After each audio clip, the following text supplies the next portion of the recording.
Seterusnya saya persilakan kepada Datuk Dr. Mujahid untuk menyampaikan pandangan beliau tentang isu. Assalamualaikum warahmatullahi wabarakatuh. Salam sejahtera bagi semua. Yang dihormati Tuan Moderator, Rizqi, always bringing Rizqi to us, insyaAllah. My good friend, Dr. Farouk Musa. Both of us are from Penang. I mean Penang, bukan seberang. Orang pulau tu. Ya, cuma saya Rawa, dia saya tak tahu. Seterusnya Dr. Syed Farid yang turut bersama dalam kolokium kita. Para ahli akademis daripada UM pun ada, bakal calon PhD, Afriadi yang buat tajuk governance dan membentas rasuah di Indonesia. Very interesting topic. Seterusnya pada semua yang hadir, para wartawan yang mencatat, saya harap ini tidak menjadi sensasi.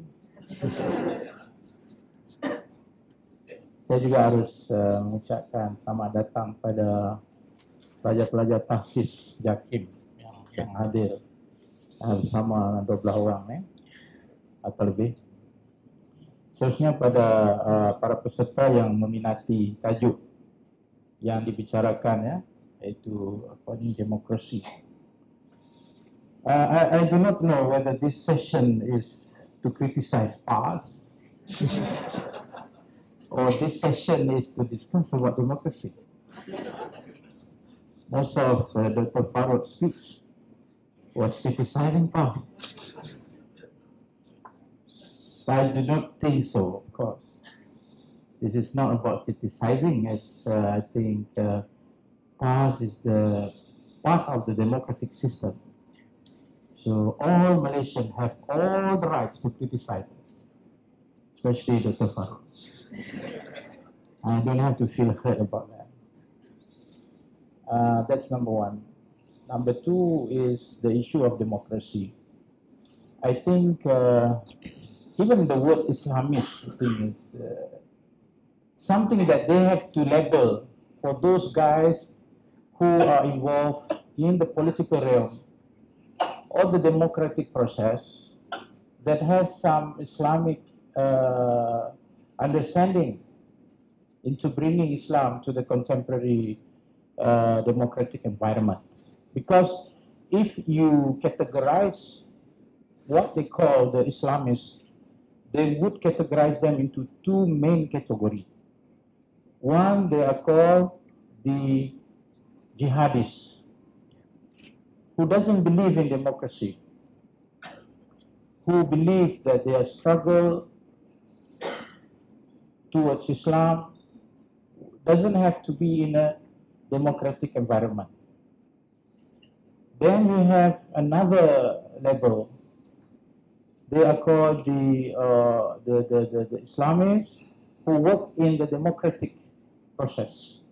Those who are involved in political parties, those who are involved in the civil society that brings their ideas of Islamic endeavors through the democratic and civilized society. That is basically the main category of the Islamists as far as democracy is concerned. And those who believe, they are called the jihadists, who believe to overthrow the government through the violence means, such as waging war to the regime, to the government. Then within the Islamists, the political process or the democratic process, you have the Islamists. You have the group called the Islamists, okay? And then there's a new term coming, the Democrats Islamists, for example, or the Islamist Democrat, for example. Maybe in a few years' time they will have another label. For me, it is not important what the label is about. It is describing, actually. It is describing what these people are doing, actually. Because then you have, of course, in the political party, as any other political party, you have the conservative, you have the reformists, and this is actually natural. So I'm not shocked if the public or the people outside the spheres of the political reality will label with all these labels such as Islamists, the jurists, for example, the Islamist Democrat, the liberal Islam, blah, blah, blah. For me, that is all labels. What is important is to understand the gist of it. What is the contents of it? Basically, the Indonesian thinkers, writers of Islam and democracy have actually succeeded us earlier when they discuss about Islam and politics. They even went further into discussing about whether there is politics in Islam. So the main component of their discussion, which we should learn from their experiences, is that Islam should be understood in a more substantive manner rather than the formative manner. Which basically what Dr. Said Farouk was referring to when he mentioned something about Islam does not dictate a very specific rigid form of system or model, but it opens up for any Muslim, contemporary Muslim, should think what is the best model based on the values that was taught by Islam. And part of it is democracy. That's what we are discussing today. If you ask me, I'm more inclined towards the substantial form of Islam rather than the formative or the structural form of Islam, because when we attempt to define Islam in a very structural and formative manner, we will end up going back to history of the good old days, and then we want to implement them in a different context altogether. And this is part of our good brothers also in Hizbut Tahrir, for example. Any Tahriri here? The Hizbut Tahrir was mentioning something about the Khilafah, we want back. It's very formative and structural. It doesn't happen today. Why? Simply because, number one, in Islam you have this concept of tajdid. Inna Allah yab'ath li hadhihi al-ummah li kulli ra'si mi'ati sana man yujaddidu laha amra din. Atau kama qala sallallahu alaihi wasallam. God, Allah Subhanahu wa Taala, will send, will resurrect, dibangkitkan semula di kalangan umat ini setiap 100 tahun. Siapa yang akan memperbaharui urusan agamanya? Mereka itu sebetulnya man is nakira. It does not define who, but it says man, those who. It can be in a form of group, it can be in a form of individual, and we have a lot of examples throughout the history of Islam, which I think we should also embark on this issue on tajdid, because that will answer the whole problem that we're discussing today. Renewing tajdid sometimes also relates to Islam, which we use the word today in reform. It's actually the basic essence of Islam. Why? Because Islam is rahmatan lil alamin. That one that gives blessings to the world. How can you give blessing if you are not contemporary enough to face all the challenges? So that is why in Islam, the concept of tajdid is very crucial for us to understand that it gives us the intrinsic values of Islam and the extrinsic values of Islam. to the outside people to prove the fact that Islam is contemporary in its nature. Bahwa Islam itu adalah contemporary dalam sifatnya. Bukan Islam yang bersifat hanya sejarah lampau yang coba dipaksakan dalam konteks hari ini yang sudah tentu berbeza sama sekali suasana dan realitinya. Bagi dalaman orang Islam meyakini bahwa inilah agamanya yang mampu bersaing, dengan semua ideologi-ideologi yang ada di sekelilingnya. Sebab itu saya menyatakan bahwa demokrasi itu adalah sebahagian daripada makna tajdid kepada satu realiti bagi menyusun tadbir kehidupan manusia mengikut sistem yang ada pada hari itu. Kalau if I can give example, all the books that was written by Mawardi, for example, Ahkam Sultaniyah, Abu Ya'la discuss about governance dalam buku Turaf, the traditional books, this is called Turaf, the traditional books. Mereka menulis itu dalam suasana mereka. Mereka menulis itu di dalam waktu mereka. Apa waktu mereka? Adanya satu sistem yang namanya khilafah. Khilafah itu satu sistem sebenarnya, a political system yang memayungi keperluan dan kepentingan umat Islam pada zaman itu. And the delineation of geographical boundaries during that time was not based on race, was not based on culture. It was rather based on belief. You either become Muslims, which automatically will be under the patronage of the Darul Islam, or if you are the enemy line, which is defined as the Darul Haq, and you have somewhere in the middle, which are called the Ahlul Zimmi, who give, where the Khilafah give them contract of understanding that they pay jizya, is a protection money actually, a protection tax actually. In return, they will be protected. And you even have the Muslim who just pass by.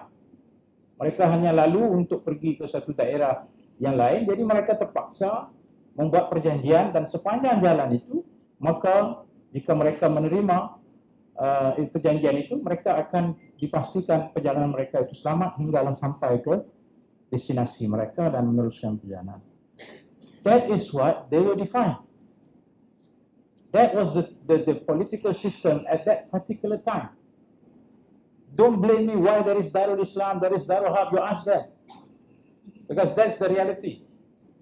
Don't come and tell me, why is it you have Darul Islam? That was the order of the day. Because the war or the state was at war.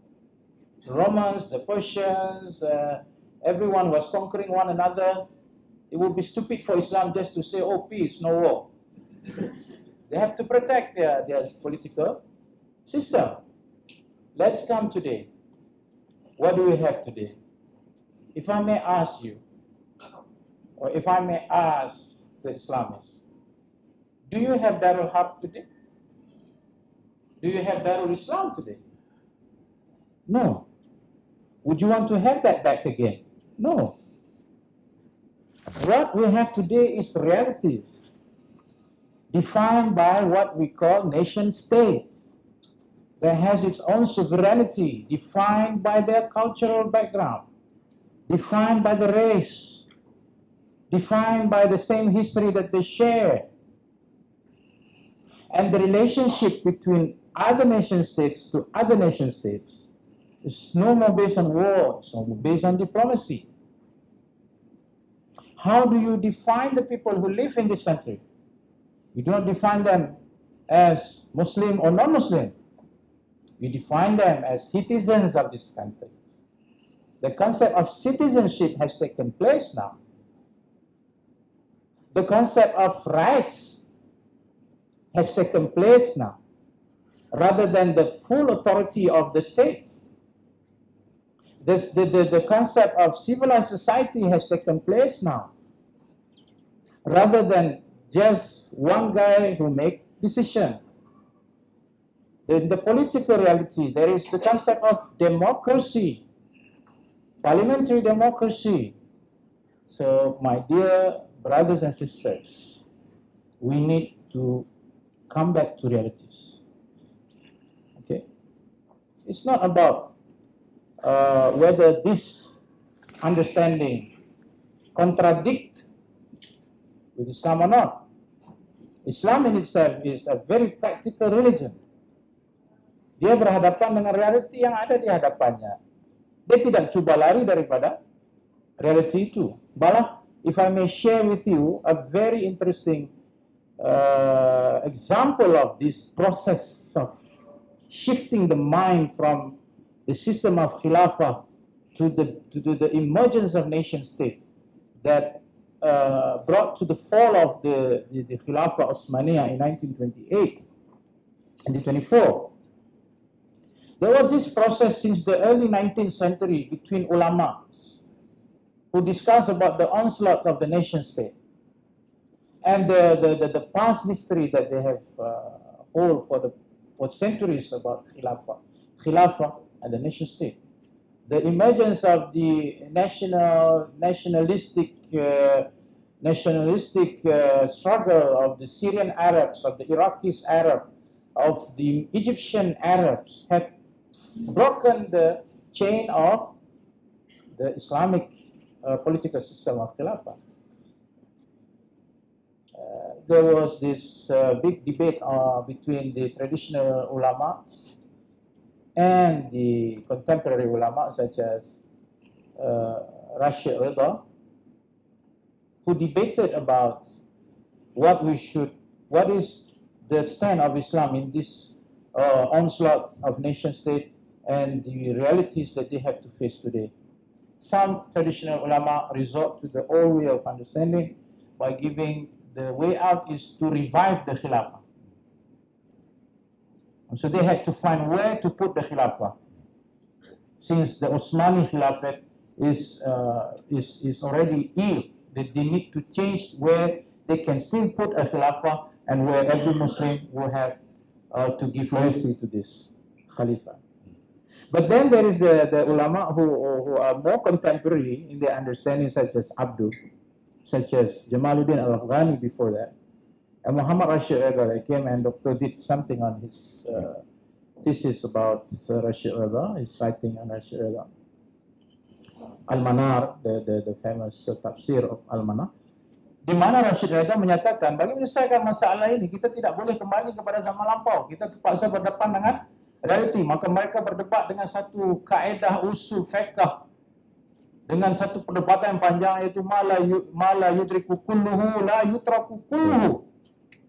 That is the understanding of realities. Apa yang tidak dapat dicapai kesemuanya, jangan ditinggalkan semuanya. Maksudnya, itulah realiti kita. Apanya? Demokrasi, nation state. Maka disitulah lahirnya istilah yang belum lagi pernah muncul dalam mana-mana buku semasa kegemilangan khalifah, yaitu istilah daulah Islamiyah. Hari ini yang kita dah sebut daulah-daulah itu, bagaimana? Sepatutnya kita sebut khilafah. Tapi realitinya ialah daulah itu sendiri menggambarkan reality of nation state. Kalau kita tidak dapat menggambarkan khilafah itu dalam konteksnya yang besar, maka berpadalah kita dengan konteks nation state. Maka lahirlah istilah daulah Islam. Lahirlah Islam, watan Islami. Watan Islami, makna yes, you are an Egyptian. Yes, you are a Malaysian. Yes, you are an Indonesian. Yes, you are a Syrian. But all these land are the lands of Islam, without interfering your nation statehood. Inilah saya fikir satu ijtihad yang begitu penting pada awal abad yang ke-20, membicarakan tentang kalau kita faham latar belakang itu, maka kita dapat menjawab persoalan-persoalan hari ini, kerana ia adalah perdebatan yang sudah pun berpanjangan sejak dulu. So hari ini sebenarnya adalah satu perdebatan yang berterusan, ya, hari ini, dan kita hanya perlu melihat apakah hujah-hujah yang mereka kemukakan untuk kita menilai semula realiti yang ada. Now that is very important for the participant today to understand the background of all this. Yang dinamakan sebagai contemporary Islam. Jadi berbalik kepada PAS. PAS telah memilih satu jalan demokrasi. Sejak ia diasaskan pada tahun 1951, kemudian terbentuk secara resmi 1953, kemudian pertama kali menyertai berpartisipasi di dalam federal election pre-independence 1955 dan kemudian 59 sehinggalah hari ini sudah 13 kali setelah merdeka, 12 kali setelah merdeka, kalau campur sebelum merdeka 13 kali, PAS telah menyertai dirinya di dalam democratic process. Apa saja yang dikatakan kepada PAS, semua harus akur bahawa ia tetap memilih jalan demokrasi. Cumanya apa yang diberi pandangan-pandangan terhadap PAS bukan sesuatu benda yang baru. Bukan sesuatu benda yang baru. Baik dari dalam PAS maupun dari luar PAS. Hanya permasalahan yang timbul ialah understanding of the democratic realities, in confusion with the Islamic idealism, as they have been so connected to the idealism that sometimes they fail to understand the realities. And we cannot be understanding the realities also by compromising the idealism. And this is where it is best to describe this thought not as an Islamist per se, but the middle path. And wasatiyah. Yeah?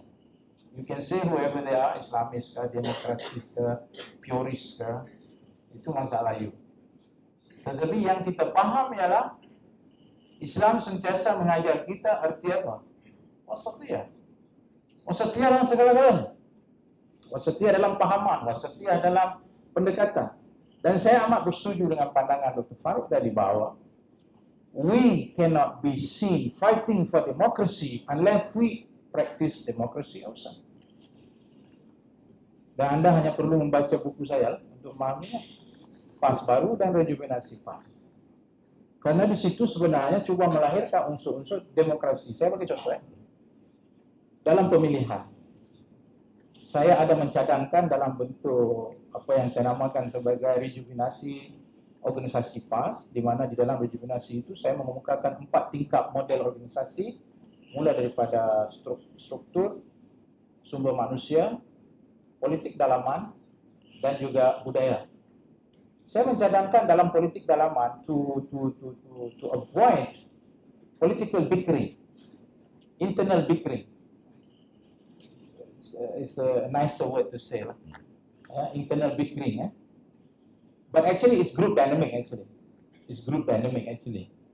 Yeah, I mean even now we are having group dynamic. Okay. I said in order to avoid the internal bickering that will ultimately lead to disunity among members and will create a very difficult conflict situation. I suggested that in the internal politics that we open up for all the aspiring candidates for Ahli Jabatan Kuasa Pusat or the President to the Ahli Jabatan Kuasa Pusat to give them space, to give them room to speak to the members. Why they want to contest in this party election, just like the United States. Just like you have the caucus. Okay, so you go around, talk to the members why I want to be nominated. Not because I can speak at the ceramah every night. Not because I am popular, I go every day to see all the cawangan and all the kausa.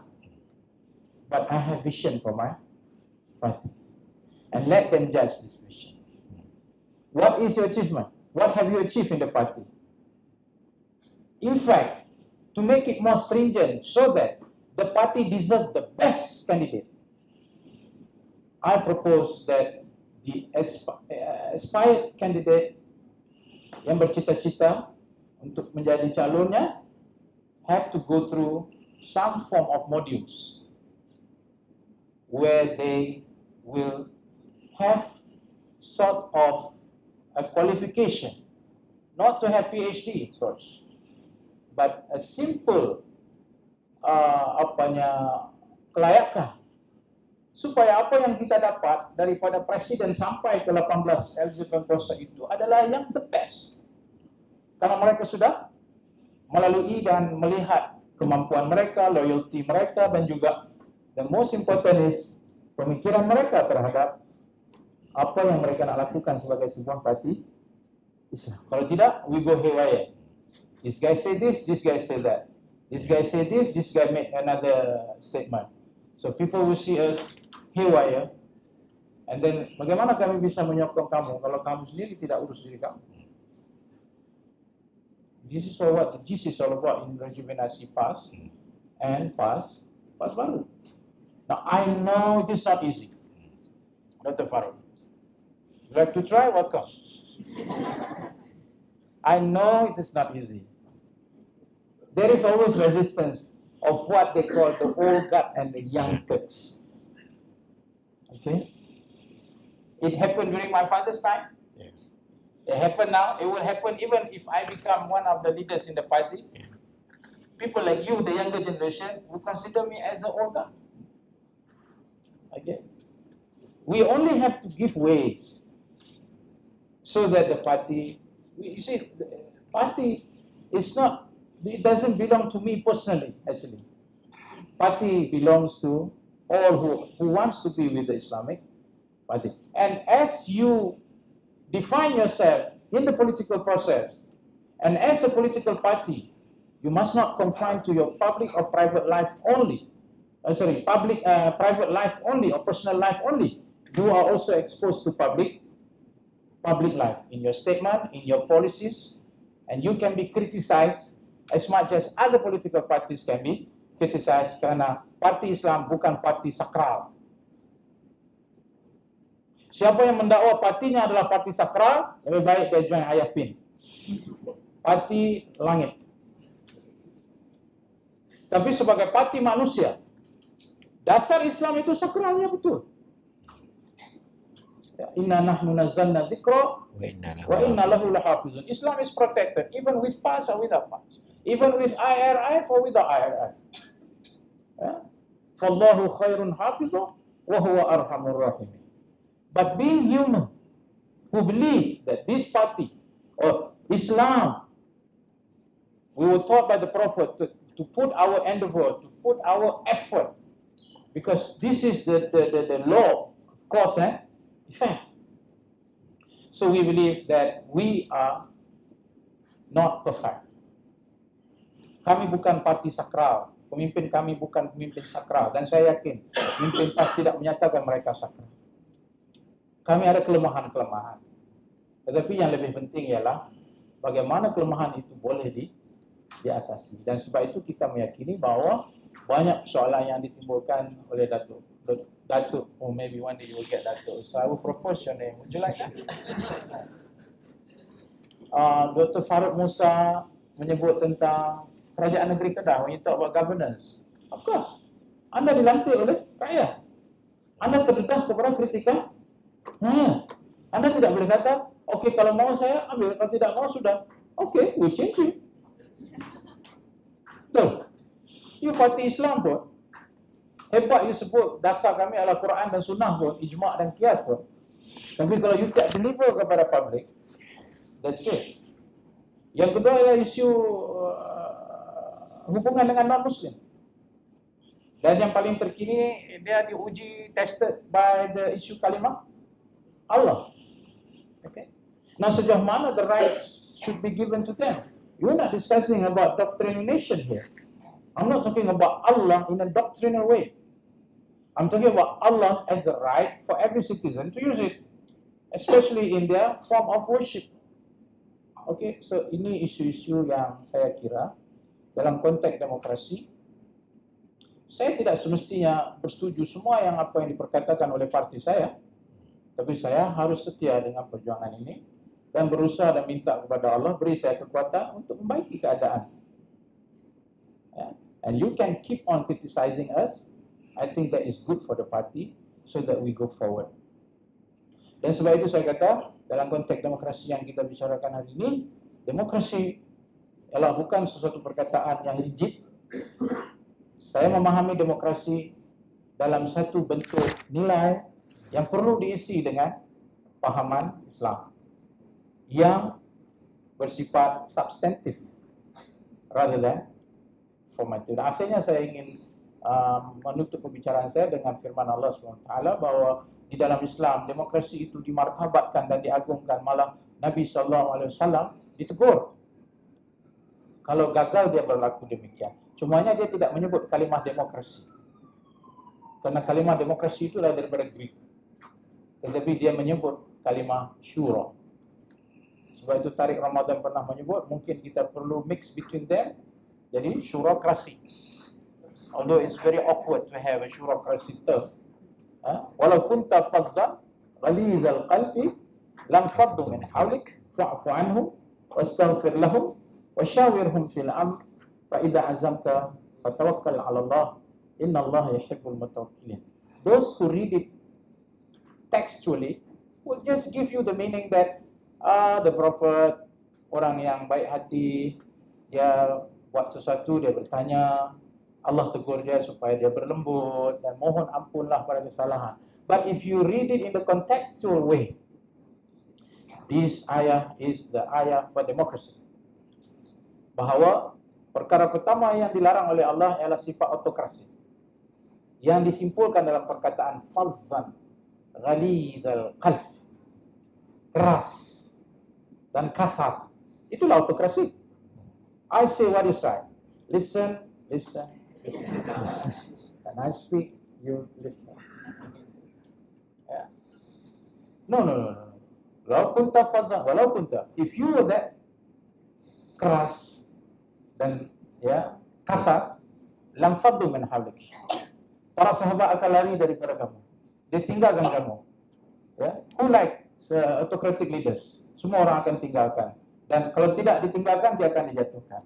Oleh itu, fa'anhum, berlembutlah dengan mereka.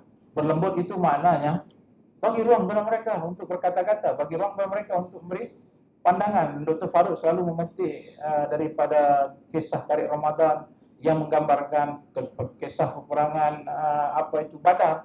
Habab Ibn Mundir yang menyatakan tidak setuju ya Rasulullah tempat ini, lalu Rasulullah memberikan ruang padanya untuk memberi pandangan. Dan banyak lagi lah di dalam ayat ini mereka syawirhum fil amr. That means consult them. Fa idza azamt, if you make decision, maknanya make decision apa? After that process of democracy.